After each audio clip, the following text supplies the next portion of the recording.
Tere, mina olen Elo Viilgõutsist ja minu eriala on gestaltpsühhoteraapia. Mul on sulle üks küsimus.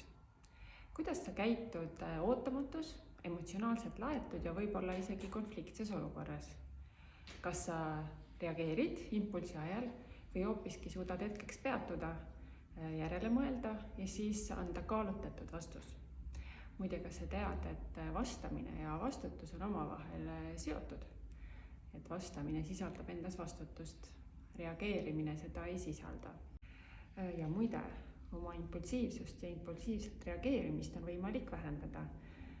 Ja see pole mingisugune raketiteadus.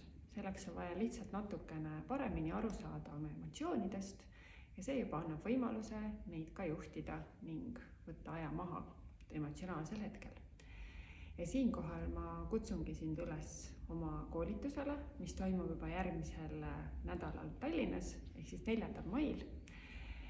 Ja kuna osalejate hulk on piiratud, sest tõesti ruum on väike ja me tahame hoida usalduslikku keskkonda, siis palun kiirusta, et peatse kohtumiseni.